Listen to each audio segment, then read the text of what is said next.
Last week, we shone a light on the absurdity of the anti-war protests now sweeping the United States. It's fair to say that my interview with the self-styled performance artist known as Crackhead Barney caused a bit of a stir. Many people questioned why I had her on at all. Well, did I really expect to get any sense out of a diaper-wearing demonstrator who'd become infamous by harassing Alec Baldwin in a coffee shop? The answer is no, probably not. But that was kind of the point. The protest movement is being overrun by ignorant virtue signalers who are shifting the focus from where it needs to be, a brutal war and humanitarian emergency in Gaza. Too many protesters on both sides are making this all about them. We've lost sight of some home truths. So let's be pretty clear. It's entirely possible to be anti-Israel in terms of its government, but not anti-Semitic. It should be entirely possible to have serious moral arguments against the way Israel's prosecuting this war, but not call for the total eradication of the Israeli state. You can be anti-war without chanting from the river to the sea and defending a murderous death cult. You can debate the issues without making yourself the central character. This week, the focus should be on Rafah, the southern Gazan city where more than 1 million people have sought refuge from the Israeli assault on the rest of the Strip. Israel is poised to invade it. Its critics believe civilians will be sitting ducks with nowhere else to go. Mass casualties will be inevitable. Well, Palestinian President Mahmoud Abbas says the US is the only country in the world that can stop Israel from attacking Rafah. And President Biden has told Israel to go no further. But can he really stop them? And should there be consequences if Israel does ignore the US and presses on with an invasion, despite its most important ally not offering support? Well, to debate this, I'm joined by the Egyptian podcaster Rama Zain and by the son of Hamas's founder and former Palestinian militant Mossab Hassan Youssef. Well, welcome to both of you, both returning to Uncensored.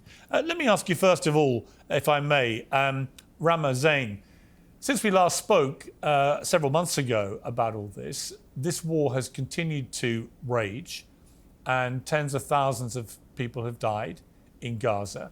And it's quite likely, if there is a full-scale invasion of Rafah, that tens of thousands of more civilians may die in the process of Israel, as they put it, getting rid of Hamas in its entirety. What is your view of where this war now is?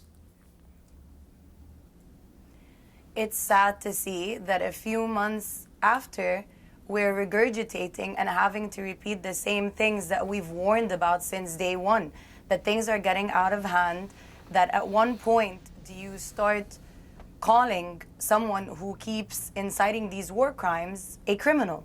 So not having held them accountable from day one has led to the audacity and the confidence that we are witnessing in the crimes. And just as you had stated, now that there might be further violence onto Rafah, you don't know if the US is even able to stop them. And we mention Gaza, but we don't even mention the West Bank. We don't mention what's happening in other places. And again, this allowing them to continue with their blatant war crimes that, by the way, their soldiers are filming and sending them to one another on Telegram channels and other social media channels just goes to show to what extent they are confident to continue as such. And it's scary. We've seen news that probably the ICC is going to be calling Netanyahu in as a criminal and for trial, and the US is aiming to stop that. At one point, you have to take a stand that enough is enough. It is sad that we are repeating what we had been saying from day one. Okay, let me bring in Mossab Hassan Youssef for your response to that. I should point out that the ICC is not just threatening, apparently, to bring in Israeli leaders, but also Hamas leaders.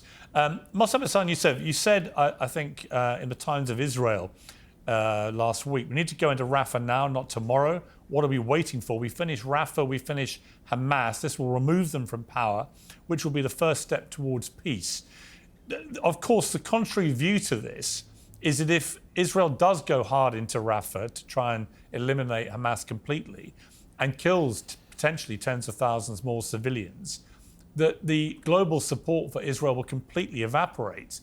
And many people will view what is happening there as a war crime. What do you say to that? Well, first of all, I don't think Israel should compromise its security because of global pressure, because this global pressure, sooner or later, is going to go away. Now, people are traumatized by the tragedy of Gaza, and many people are making irrational decisions. In my opinion, if we don't end Hamas and remove them from power, like at least to remove them from power, we are going to have many other wars. This is not Hamas' first attempt to take hostages and to take civilians as human shields.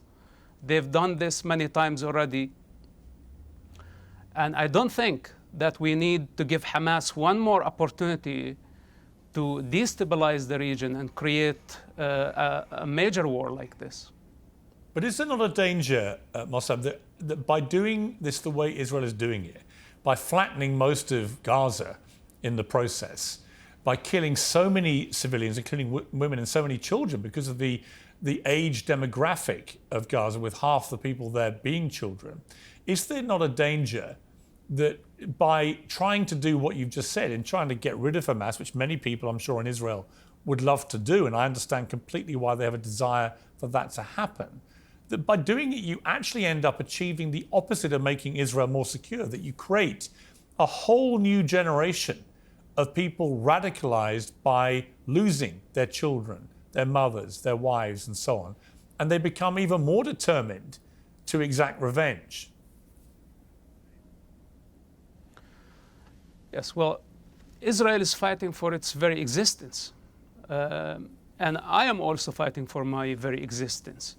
When there are people out there who want you to cease to exist, this is when they push you to the corner and you have no other choice but to fight.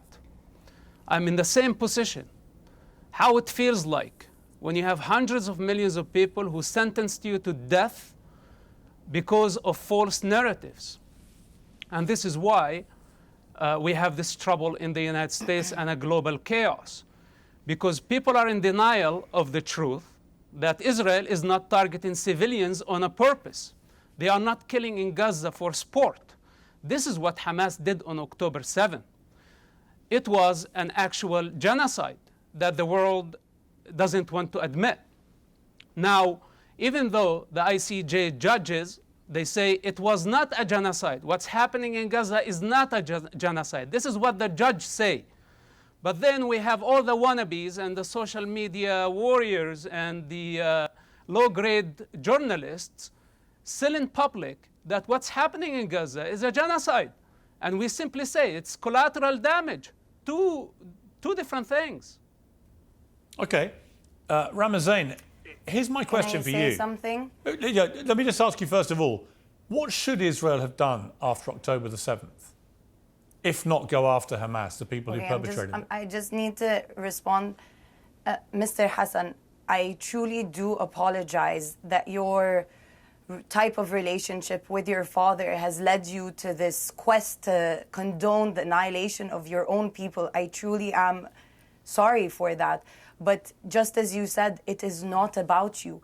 Unfortunately, what we're seeing today and how we're seeing it, it is bigger and it is older than Hamas. When you look at the Palestinians, predominantly, for example, yesterday there was one protest with predominantly Christian Palestinians. It is much more than what we are seeing today. The right of return, the fact that, you know, it was actually quite interesting. You have some Zionists here telling the pro-Palestinian protesters, go back home.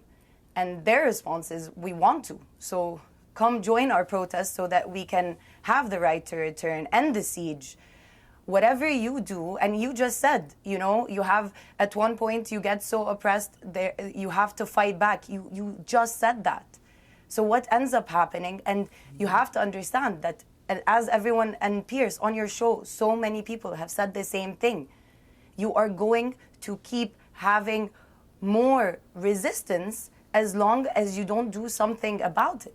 And you keep speaking about the hostages. What about those that are being abducted from the West Bank?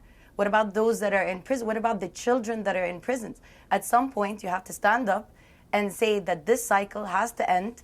And how does it end? By changing your tactic, by putting those that are the perpetrators accountable. And you, sir, are stating that it is not a genocide. It is, even the intent for genocide would label it as a genocide, which we have seen from occupation leaders, calling them subhuman, Ben-Gvir asking for a nuclear bomb to be dropped at them.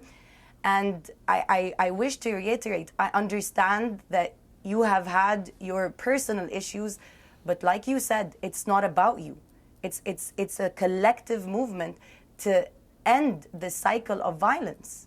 Okay, let me give... And you need to realize that. Okay, let me give Mossab a chance to respond. I mean, the suggestion is that you are driven by personal enmity because of your family situation, with your father being one of the founders of Hamas, and you've since renounced that side of your life and that part of your family. What do you say to that charge that somehow you're driven by that more than anything else? Right. Well, it is not only personal, it's fundamental. What I did during the Second Palestinian Intifada, I risked my life on a regular basis to save human lives from Hamas brutal suicide bombing attacks, because Hamas terrorism did not start on October 7th. We're talking about waves of suicide bombing attacks that targeted civilians indiscriminately, where Jewish, Christian, Arabs, Muslims were killed during Hamas attacks. So our job was to stop Hamas from blowing up things. Buses, markets, beaches, beach houses, they targeted everywhere. Hamas' strategy of using civilians or targeting civilians is not a new thing. Now, for me to be sentenced to death for saving a human life because there is a belief system that says so, well, I totally reject that. And they want me to cease to exist. This is not a relationship between father and son. And by the way, I don't need your pity. My relationship with my father was an excellent relationship. I loved my father and he loved me. I'm sure he still does love me. But this is where we draw the line. When the higher interest of humanity is at risk, when people kill hundreds and thousands of civilians by the name of religion and by the name of ideology, somebody has to stand up. I am a son of that conflict and I know exactly what's going on there, not only from the Palestinian point of view, but also from the Israeli point of view. Then you invite me to come join a revolution. What revolution you are talking about? You are just creating chaos. It's the revolution only for the sake of revolution. At some point, some 30 years ago, I believed, just like you. Today, I know a different truth. And I don't advocate on behalf of a revolution that does not have sight, that does not have any moral compass. That is a revolution only for the sake of revolution. So before you tell me about your revolution and about your protest, tell me about your objectives. What's your goal? What's your agenda? What's your agenda? Who is your leadership? The American parents have the right to be concerned when they see masked men on campuses. We don't know who the hell they are. They could be activists and they could be the devil. So parents have the right to say, we don't want masked men with foreign agendas on our campuses, because you don't have a leadership. And tomorrow, if the shit hit the fan, who is going to be held accountable for this situation? Who do we go after? Why your protest is not registered according to the American laws? You are just creating chaos, borrowing some victim narrative from the Middle East and trying to Americanize it, trying to globalize it. And what we say, as a person who lived the 1987 Intifada, we don't want Intifada in America, we don't want Intifada in the West, and we most certainly don't want a global Intifada. Okay, Rama, before you speak in response to that, hang on, Rama. I want to just, because last week you spoke at the University of Southern California at one of the protests, which was just referenced by Mossab there. I want to play a clip from what you were saying there. Let's just take a listen. We are patient. We are patient. We are resilient. We are resilient. We are proud. We are proud. So Well, that was you addressing a crowd there. I mean, nothing incendiary in what you were saying there, but we have seen many of these university protests, people openly talking about intifada, openly talking, chanting from the river to the sea, others brazenly supporting Hamas. Can you understand why Jewish students at these campuses feel so threatened by this? Really? Because when I was there, they were predominantly Jewish students who were protesting. There were predominantly Jewish students that were protesting. Even in the UCLA one, I don't know if I'm able to say his name, but one very prominent Jewish scholar was side by side with me in the protest in order to, because at the end of the day, we felt bad for these students because they're the ones facing police brutality. As Mr. Hassan said, they're the ones facing infiltrators who are attempting to discredit them. It was bizarre to see one student pose as a pro-Palestinian protester and then write inciting chants on the ground. And quickly, the pro-Palestinian students rushed to scrub it off. At the end of the day, though Mr. Hassan wants to make it into this political endeavor, again, this is older and this is bigger than Hamas, and it is much bigger than you, sir. What is happening now is these people, these students, are simply stating the slaughter of children is wrong, the siege is wrong, abducting people for liking posts in other parts of Palestine is wrong, the harassment of women continuously is wrong, and the fact that we're having to even debate this is the most bizarre thing of the 21st century, because you're having this, because you'd hear about Vietnam or you'd hear about Iraq, but it wasn't so recorded as much as this genocide today. Let me ask you this. So, let me ask you again, this, Rama. Let me ask you this. Because I asked you a question earlier which you haven't replied to yet, because you wanted to say something else at the time. So I'll ask you again. How should Israel have responded to this terror attack on October the 7th? 1,200 people were massacred. And the people who perpetrated this, the Hamas terrorists, they were brazenly broadcasting a lot of their despicable acts of terror to the world. Proud of it. How should Israel, when presented with an existential threat like that, and when the Hamas spokesman responds a few days later by saying, we're going to do this again and again and again if we can, how should Israel have responded? But Hamas leadership has also tried again and again and again to call for a truce and bring back the hostages, which has been denied from Netanyahu. That's also something. Well, hang on. I mean, look, on that, they shouldn't. Yeah, but hang on. Regurgitated. I don't think Hamas should be given any credit for keeping hostages. They kidnapped Holocaust survivors. They kidnapped babies. They shouldn't have been kidnapping anybody. So they should be giving back the hostages anyway. But my point to you, which again you haven't answered yet, I'm curious what your answer is. How should Israel have responded if you'd allow me to continue to such a grotesque terror attack? Both of you stop cutting me off. I will continue. Well, just answer the question. I won't cut you off. I would very much like to continue. Yeah. No, I will answer the question the way I see fit, the way I talk. You are not going to school me as to how to respond, sir.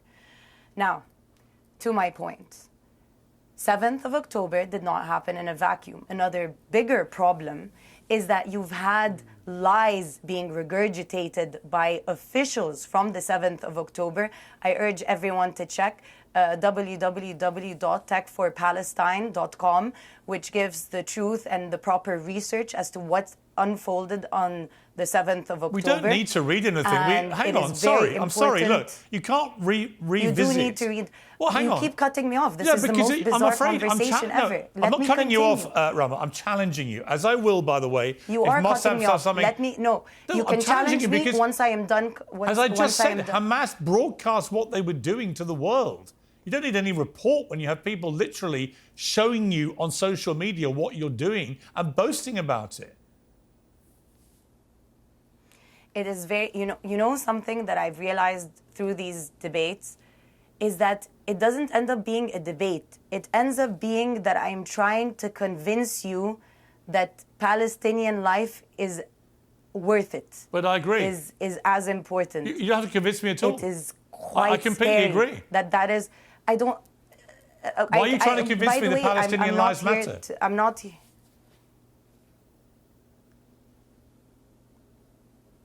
I don't even have a response to this. This is a very low conversation, sir. You said you were Let me trying to finish my convince me point. that I am not here Palestinian to lives shout are at worth it. you. I said, of course they're worth it. I'm not trying to convince you what, but you're not acting like it is. If you saw that, you wouldn't be bringing me back to the 7th of October. But that's You'd what be talking started to this me about the whole 40,000 Palestinians who've been killed. But October the 7th started this whole war. Really? Yes, it did. That's not, again, this is, thank you for pointing out the exact issue that we have here.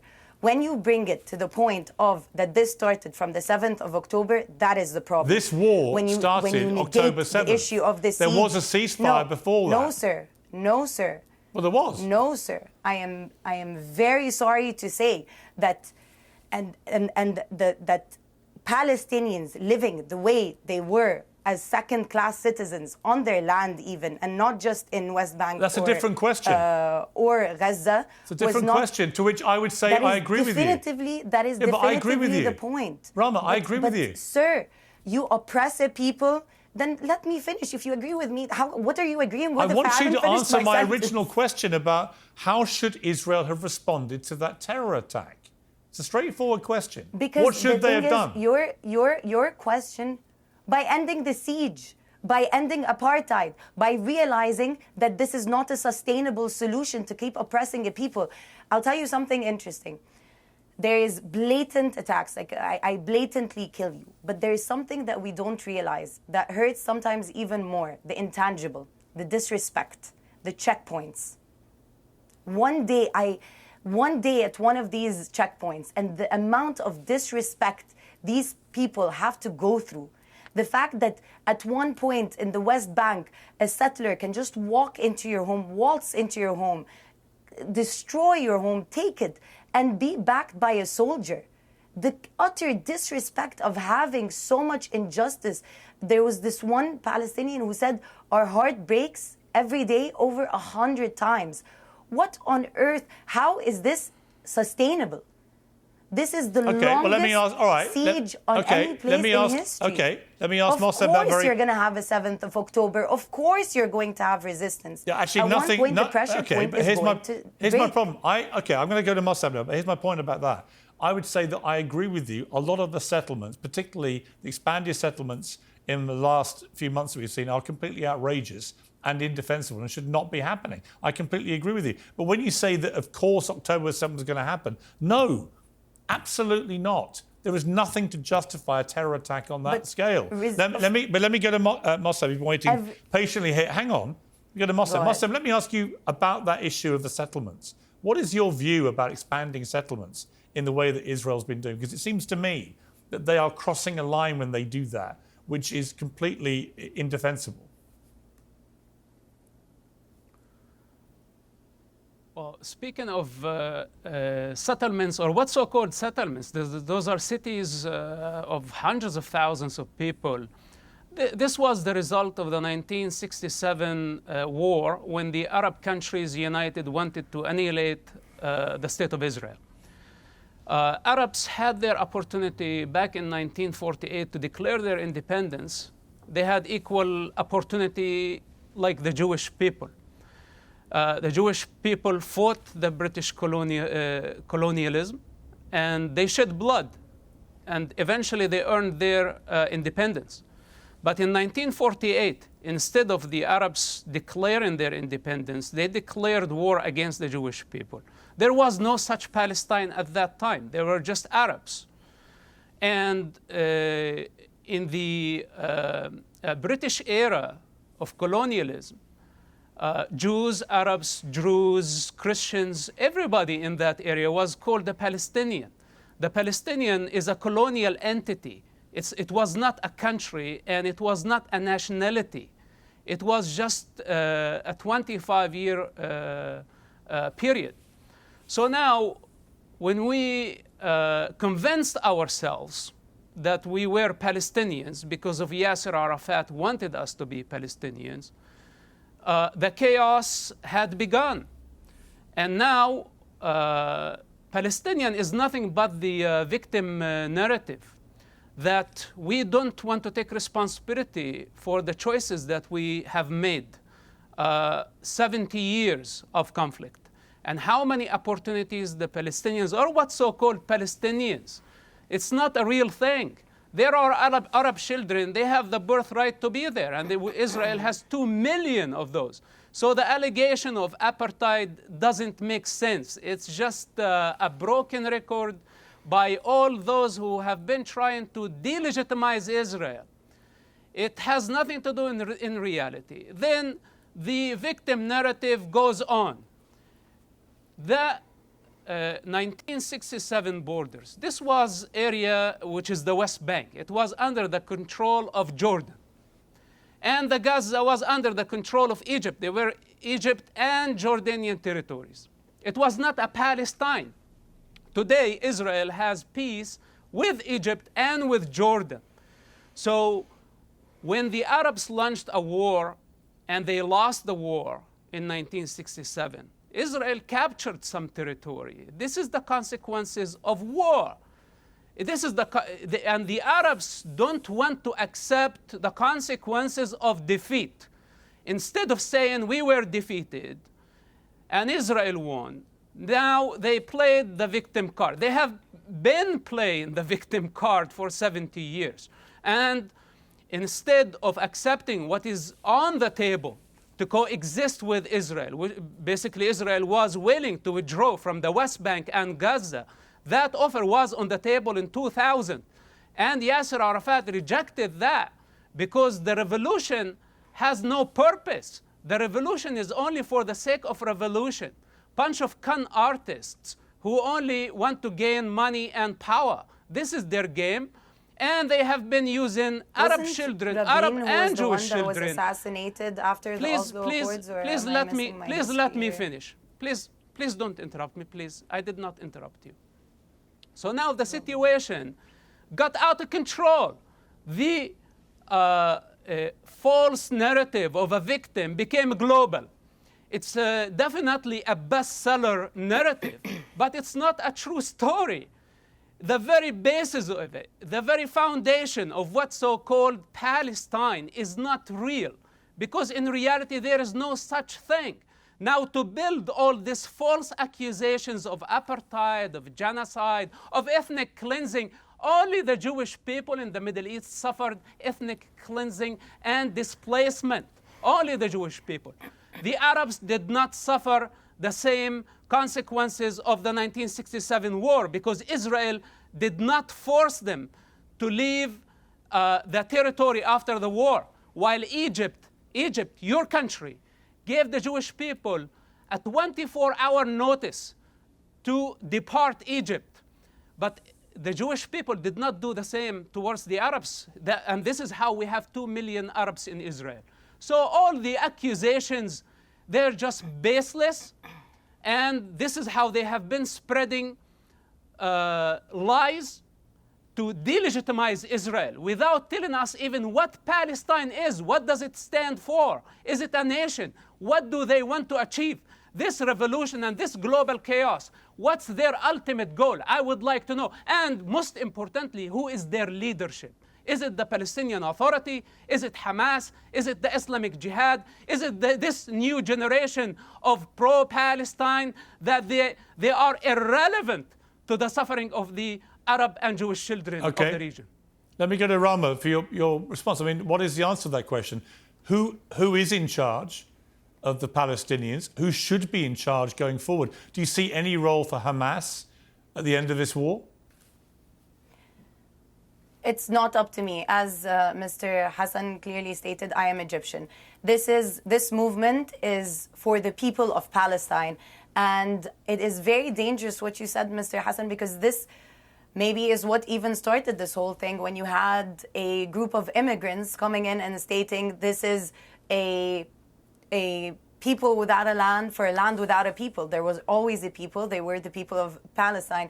And especially when we talk about history, you have to also note what was happening in the rest of the world, that this was a point where most countries were colonized, and there was this whole movement to decolonize, then there was nationalism. You can't just give this brief history lesson without talking about it in length. And if you want to do so, we can by all means do so, but I don't think we have the time.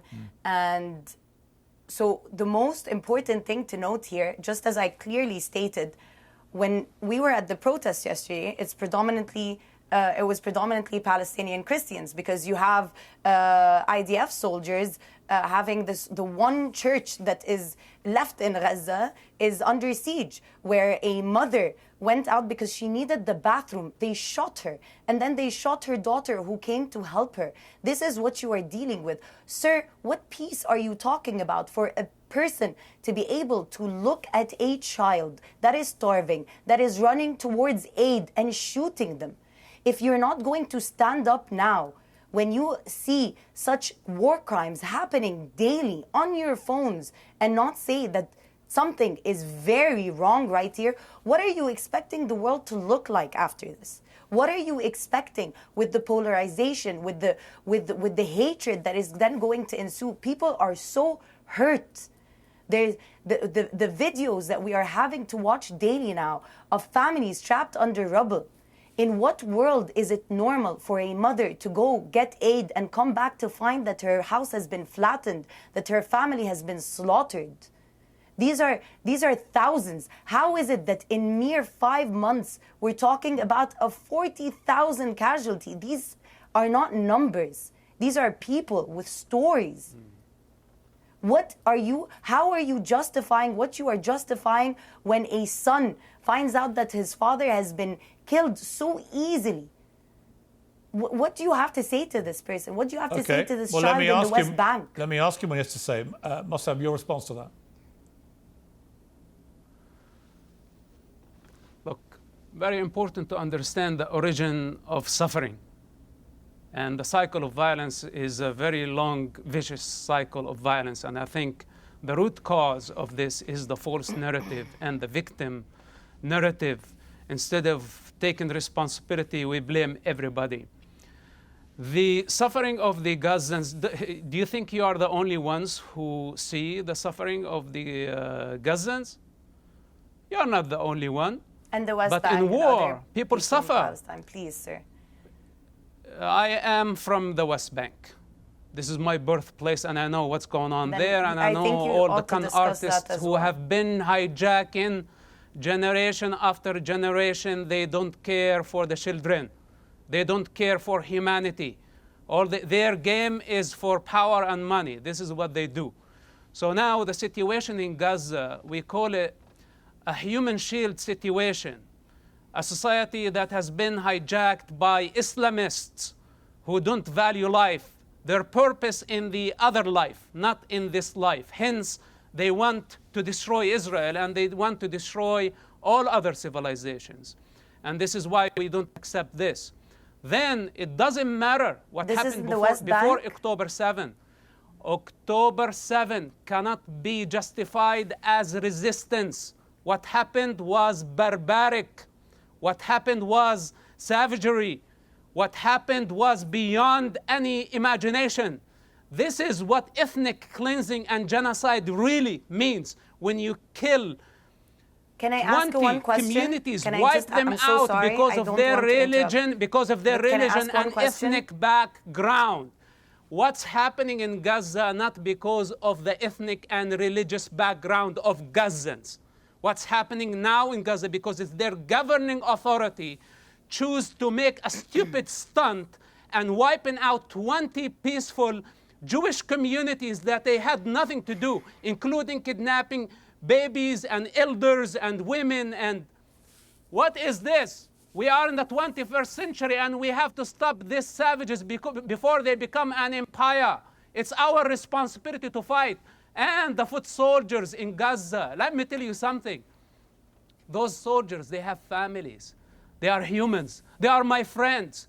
They are sacred warriors who are fighting on behalf of civilization to stop savages from taking Your over. sacred So warriors don't tell me about the are suffering. your- The suffering sir. of Gazans is the outcome of Hamas taking human shields. This is the outcome. This is Hamas What crime. about the suffering of Palestinians in the West Bank is not and other committing a areas? crime against humanity. Okay, I think, Israel look, is fighting in Gaza, Rama, following all Hang on, war Mossad. I'm so protocols. sorry. Can Hang I on. just say one Israel, thing? listen. Let me this just is say very something. Important. This is very important. Israel is following Fine, war let him protocol finish. in Gaza. Hamas broke every protocol, moral, universal protocol in this war. Well, it may be, of course, that it turns out Israel has been committing some war crimes in Gaza. We will see. But let me ask you, Rama, you wanted to ask a question directly of Mossad. What was that? Yes. I think I forgot, but I want to just say one thing regarding what you said, sir, about the foot soldiers. Your honorable foot soldiers have been filming themselves boasting their war crimes in dinosaur suits, I believe, as well as donning Palestinian female lingerie of dead and displaced Palestinian women.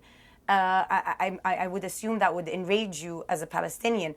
They've also been recording their war crimes that have been used then, that have been taken and used in criminal courts, and if anything, have just showcased the audacity and the confidence that they have when they conduct their war crimes. You So what is your question? Also stated you were. I honestly forgot the rant put me off. So Okay. Well, let me end by. Oh let yes, me- I do. I remembered. I'm sorry. Okay. I remembered. Sir, you say that you use very big terms. How would you then describe the slaughter of 40,000 people and away from Gaza? I want you to explain to me how is it that you find it normal and what you expect of a child that is taken and kidnapped from his home, from his family, from the West Bank. Okay. Is it normal that you have children being charged with under military law? Is this something you believe is sustainable? Okay. Let me give the final answer to Mossad. Sure. Well, are you talking about baby Kfir, whose first birthday was in Hamas captivity? Is this the child you are talking about? Because Israel does not kidnap children. I'm talking about And thousands this of is not a children, sir. governmental No, policy. they do, sir. Even there is no such thing as thousands of children. The entire Palestinian prisoners, they There's are no not such thing as a even in child, the it thousands seems, to in say your that. eye. Mostly children. Please, when you say war crimes, you're just repeating like a parrot whatever they told you. There is no war crime. Israel is following the war protocol in Gaza, and I will never take the cover of those soldiers who are risking their Sir, lives if anything, on a regular basis. you are the one that has been repeating yourself as a parrot. Look, I have Israel, silently listened to your rant of a let me help narrative you, that let me is help being you. abducted, and yet Israel you keep could pinpointing have on Gaza. carpet If you want to bombed help the me, Gaza you are Strip. going to discuss what is But happening they in the didn't West do Bank. that. Instead, they sent. What about the hospitals that are being bombed? What about the universities? What about the What about hospitals? Hamas? What about the universities? What about what's happening in the Hamas West Bank? digging tunnels and bunkers Again, you bring and it. command centers Listen, under your those vendetta hospitals? with Hamas is not a collective issue, sir. Your vendetta with Hamas, whatever it may be, is not a collective issue. Again, It's not this a is vendetta older. with This Hamas. is bigger than Hamas Hamas. is a criminal. Hamas- Is Hamas in the dangerous West terrorist Bank? organization. You We keep bring- have to. you- We have to Can deal we can with we them. try and exercise? Pierce, can we just try one last thing? Can we Well, try I wanted and to exercise say, actually, to your and credit, move Hamas to listen, from the equation? let me just say, to your credit to both of you, I've done lots of interviews and debates in the last few weeks, most of which have descended into slanging matches. You two have managed to avoid that for the main in this debate, and I appreciate the way you've allowed each other to speak and have your say. I think we get a lot further in trying to understand the complexities of the situation and indeed the passions on both sides. And I think you've both articulated those very well. So thank you very much indeed for joining me. I appreciate it.